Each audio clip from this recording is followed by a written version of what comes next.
The following video is going to give you everything you need to know going into game week 35.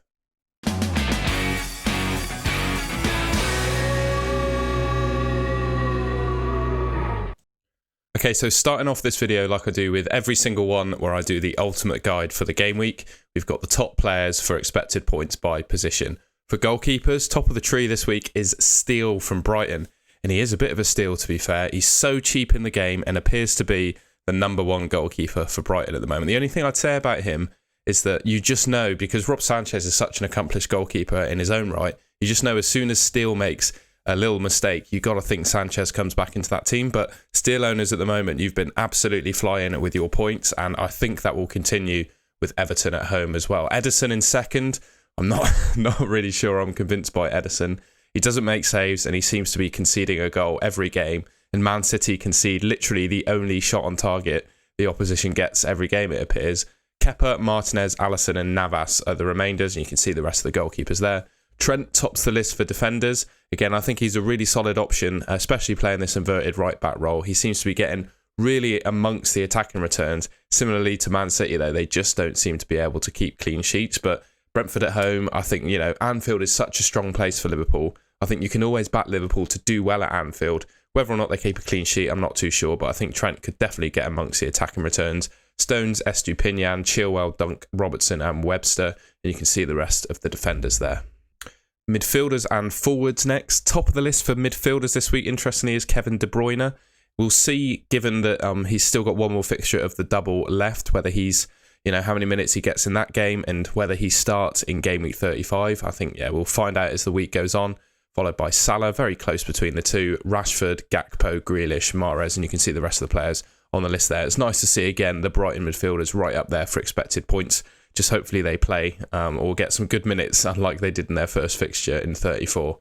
And top of the list for forwards, we've got Erling Haaland, Harry Kane, Danny Welbeck. He's quite an interesting option given Evan Ferguson's injury at the moment. As long as Welbeck stays fit, you've got to think he's a good option for Brighton, and a super differential as well if you fancy him, especially with their two remaining double game weeks as well. Watkins, Isak, Darwin, Tony, Jesus, Johnson, Solanke and Havertz round out the forwards.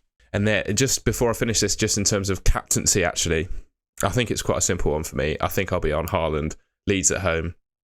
I think it's a plum fixture and makes perfect sense. As long as, we get good signs that he's going to start the game, I think he's going to be undoubtedly my captain. We've got the goal scoring odds. Only a single game week fixture this week, so they're not quite as high as we saw last week, but Haaland's still 64% to score a goal this game week and 71% to either score or get an assist. Goal scoring odds, he's followed up by Kane, Welbeck, Salah, Rashford and Darwin Núñez. You can see the rest of the players there. In terms of goal involvement, Haaland's second to Haaland is Kevin De Bruyne. Obviously the assist factor for De Bruyne playing a key role there because he's not even on the goal scoring percentage list. Harry Kane, Mo Salah and Danny Welbeck again round out those players, and you can see the rest of them there. Danny Welbeck is doing pretty well for goal scoring odds and goal involvement odds. Got a brace in the first fixture in 34. Remains to be seen if he's going to play in 35. But again, we're talking like a super differential option. I really quite like him. And finally, just rounding off the Draft Hound underlying numbers, we've got the clean sheet odds.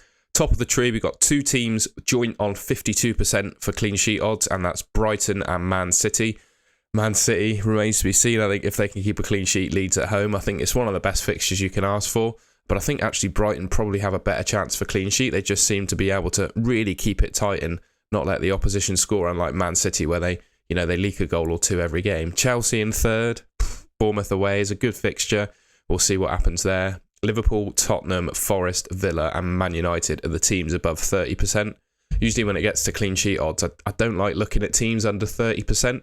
I struggle to back teams to keep a clean sheet with those odds. I think with the exception of maybe Newcastle, I know Arsenal were obviously a really good team, been challenging for the title. It's beyond a really good team, but I feel like at St James's Park, Newcastle have not been, I know they've been conceding goals, but I don't feel like they've been playing too badly. Like they really haven't dropped their level from when they were keeping, the chain of clean sheets that they did earlier in the season. So I think St James's Park could be a factor and Newcastle could keep a clean sheet, but the rest of the teams, definitely not.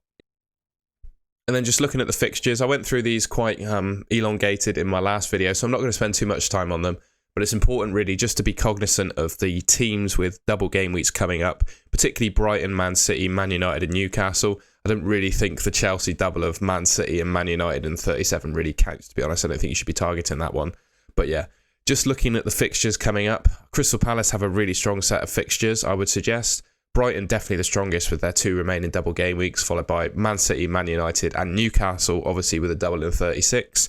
If you're looking at bringing in Man City and Man United players, it would make sense probably to hold on actually and look at bringing in some Newcastle if you're not already tripled up. But yeah, I'll let you look at the fixtures yourself. I won't go through into too much detail because I've done that on my last video. And then on to a couple of transfer targets of mine, and these have really been locked in since the buy and void video actually. And David De Gea tops the tree at the moment for me. With the double game week he's got left, a good run of fixtures to 38. You know, they're still a little bit fighting for the top 4 though. They've pretty much guaranteed it with their win against Villa. I still think Man United are going to have to play to a decent level just to make sure they don't slip up. And David De Gea is looking like a really great goalkeeping option. I know a number of people would have went for Ederson in game week 34. You know, double game week, Man City on paper probably the best defence in the league, but they're not keeping clean sheets, whereas Man United, they are. They're top for the league at the moment for clean sheets. They've now kept 15 following the fixture against Villa. David De Gea makes 2 saves per 90, which is double what Ederson makes, so he's always got a chance for clean sheet or some saves bonus. I think he's literally the best goalkeeper in the game at the moment, and you know, unlike Jason Steele from Brighton, whose place could be under jeopardy from Rob Sanchez if, you know, he makes a mistake, I don't think David De Gea is getting dropped for United. And one thing I said when Varane and Martinez got their injury, albeit in the same game, I was a bit worried about how Man United would do defensively, but Shaw and Lindelof have made a really good centre-back partnership, and it's actually made Lindelof look like a really accomplished defender. So yeah, for me, I just really like David De Gea as a goalkeeping option. And you know, there's one tough, in inverted commas, fixture in 37 against Chelsea, but I'm pretty sure Man United against Chelsea is the most nil-nilled fixture in Premier League history. You can correct me if I'm wrong, but genuinely could see Man United keeping a clean sheet in all 5 of those games coming up. So for that reason, I think David De Gea is number 1 on my transfer target list. And just another guy who I think is another excellent option, and it's Isak from Newcastle. I mean, the guy, I think Newcastle have had a coup with this guy. He looks like a really, really good player and one that could, you know, be at the club for years to come. I think 6.7 million is a joke for the value that he brings. You know, Newcastle, a free scoring team at the moment, scoring multiple goals every game, and Isak's involved in quite a lot of them. I think, you know, comparing the 2 Newcastle forwards, you've got Wilson and Isak. I think it's quite clear who I would rather have in FPL at the moment, and it's got to be Isak, just for the safety of minutes.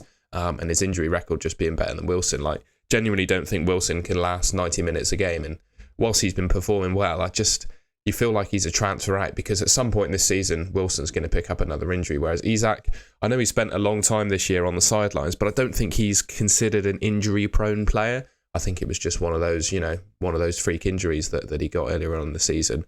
And in terms of underlying numbers, he is amazing. 0.75 expected returns per 90. He's the 3rd best striker in the league for underlying numbers at the moment. So yeah, you can't really argue with that.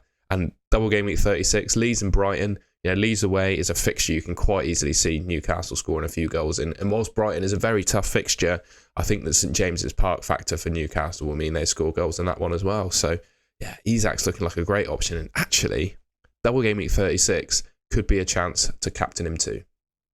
All right, that's the end of the video. I hope you enjoyed it. If you did, please leave a like rating, and if you're new around here, I'd really appreciate you subscribing to the Golden Goal channel. Let me know what your transfer plans are, whether you're rolling or looking to bring someone in for Game Week 35. Let me know in the comments, and I'll catch you in the next video.